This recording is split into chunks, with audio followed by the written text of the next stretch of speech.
So it's that time of year when many of us are thinking about the future, the year ahead, what we want to get done, where we want to travel to, what we want to accomplish.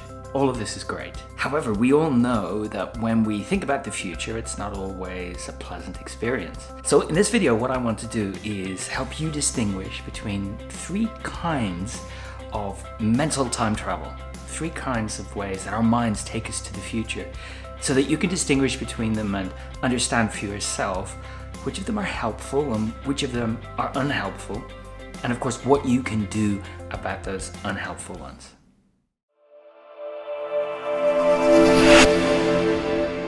So the thing about having a mind is that we can engage in mental time travel. We could go to the future to think about what we want to do. We can go to the past to try and learn from our experience. And as you'll know, as a human who has a mind, sometimes those journeys can take us away from the present moment for a little while. Sometimes they can be great fun, like reminiscing about a really nice holiday. Sometimes they can be not so nice when we're thinking about a really difficult thing we need to do in the future. When I'm working with my clients in a coaching context and we're talking about the importance of learning to think about your thinking and notice your thinking, I make the distinction between three kinds of mental time travel, because we've got planning, we've got predicting, and we've got playwriting. Each of them is different, and each of them has a different impact potentially on our thinking, our emotions, our decision making, and our behavior. The trick here is to notice which kind of future-oriented thinking you're engaging in, and when it's not helpful, to be able to step back out of it and bring yourself back to the present moment. So the first of these is planning. We're pretty much all familiar with this, right? Planning is thinking about the future in a way that is objective, if we can. And we're thinking about where we want to get to or what might happen and how we can maybe prepare for realistic challenges that we could expect to face. Planning can give us a sense of ease or a sense of clarity. It can help us take action and maybe want to move towards that stuff in the future. This clarity that it can bring is because we've thought things through and we have a goal in mind. We're looking to get a sense of structure or certainty. We're looking to get a plan that we can work off. So let's take an example from the real world. Imagine that you are thinking about this year's sales target and you have to call up clients and you've got to convince them to buy more of your product or service. And of course, when you're thinking about the number of calls you might need to make, your own experience at doing this will tell you there's a certain number of these are going to be successful, a certain number will not be successful. And so using this visualization of the future, going to the future, you can work back from it and work out how many calls per day, how much time might you need to set aside, and then block out that time and make it happen. And now you have a metric you can work off, and even if it's quite a demanding target to work towards, you know what you're dealing with. You might feel a sense of enthusiasm to get cracking and make a start on those goals. Now the second kind of future-oriented thinking that we can engage in is something that we're also really familiar with, predicting. And I'm not talking about predicting the numbers that are going to come up in the lottery, but more the predictions of awfulness, the predictions about how things will go wrong. The issue with these kinds of negative predictions is that they can activate emotions in the here and now. We can start to feel awful. We can start to feel disappointed or frustrated or anxious about things that haven't even happened yet. And paying attention to those emotions in the here and now can definitely take us away from the present moment and from what's really important to us and what we want to get done. And so we might decide to do or not do based on an image of a future event. It can really put a dent in our enthusiasm to get something done. And so that's a big difference between the predictions we might make and the planning we might engage in. When we plan, we're doing that intentionally. When we predict, sometimes it's automatic and unintentional, especially when it goes straight to a negative place. So with those sales calls, before you've even made the first call, you might think, this isn't going to work. I can't do this. Or clients don't respond well to calls like this. And then you start to feel a sense of disappointment or a sense that you're not good enough at this. This definitely doesn't encourage you to make a start. It doesn't bring clarity to the task, and it really slows you down from making any progress on this. So where a plan could really facilitate your action, a prediction could simply stop you in your tracks. Now, with my coaching clients, I often discuss a third kind of future-oriented thinking that I call playwriting.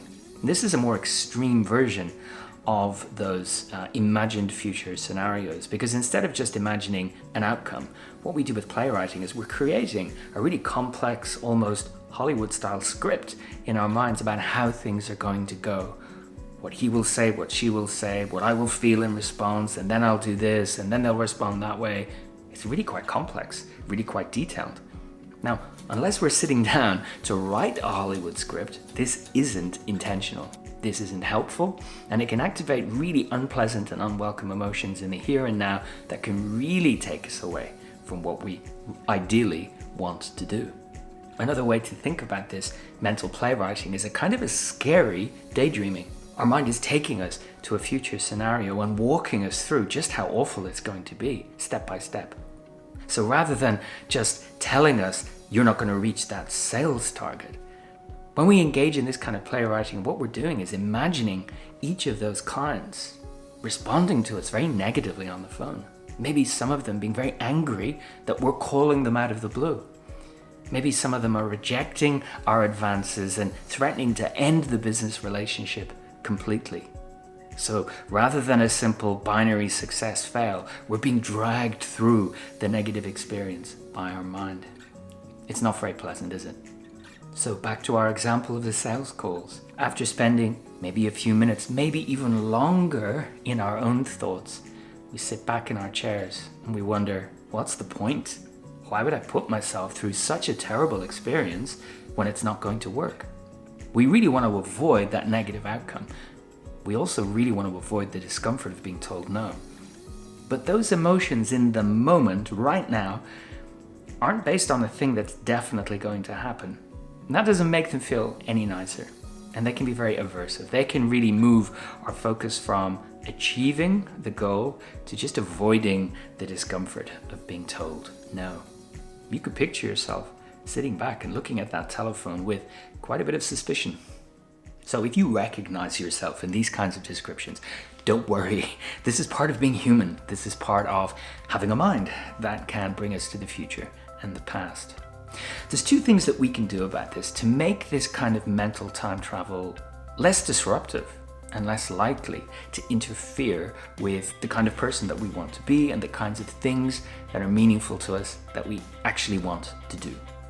The first of these is to cultivate the ability to stay in the present moment. This is sometimes called mindfulness, mindful focus, present moment awareness. Effectively, it's just noticing where your attention is and making sure it's on the here and now when that's the most helpful place it can be. When you're planning, you're intentionally taking your focus to a future, going through steps, identifying challenges, using that to make decisions in the here and now. But when you don't want to do that, when it's unintentional, and you notice I'm drifting with this sea of negativity and this journey my mind is taking me on, you can notice that you're not in the here and now. You can notice that your attention has been taken way away from what you originally wanted to think about. And you can gently bring it back to the present moment. There are so many different ways that we can cultivate the ability to remain in the present moment. But one of the simplest ways is to start with a mindfulness practice like mindful breathing, which is simply to pay attention to our breath. This isn't magic. This doesn't take away the sting of doing difficult things, but it builds our capacity to focus on one thing at a time and to notice where our attention is going. I'm going to put some resources in the notes below where you can learn a lot more about building mindful focus from experts and understand how and why it actually works. The second thing that you can do is develop a skill called diffusion. And that's a technical term for our ability to see our thoughts for what they actually are rather than what they say they are. Of course, thoughts tell us they're true. Thoughts tell us they must be obeyed, they must be followed. Their call to action is important. But think about it for a moment. So many of the thoughts that we have each day are untrue, they're nonsense, they're misleading, they're random. We pay attention to some, not all. So when we practice diffusion, what we're actually doing is looking at the thought, not through the thought. We're seeing ourselves as someone who has thoughts and not being the thoughts we have. I have thoughts, so I can decide if I want to pay attention to them or not. If I find them useful in this moment, I can use them to help me solve a problem, make a decision, and so on. But if the thoughts aren't helpful, I can just let them go, because there will be another thought and another one to follow. There are so many different ways you can build the skill of diffusion. One that I like to work on with my clients is to help them spot thinking as opposed to information that's coming from the world around them. And when they notice the thinking and it's unhelpful, just to simply label it as, well, that's thinking. That's not what someone told me. That's not something I've read. That's not something I've heard. That's thinking. And so I might want to treat it differently. We could go a step further and start to label the kinds of thoughts that we notice. We don't have to push them away. That doesn't really help. We don't want to try and get rid of them. That definitely doesn't help. All of that is a struggle. What we're trying to do is notice them and let them go. And one of the ways that we can get a bit of distance from them is to label them. We could say, that's all thinking. But we could also get more specific and say, that's a prediction.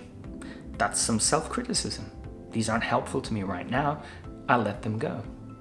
That's a plan. Or that's a good idea. Or that's a reminder. Or that's some experience that I can bring to this moment.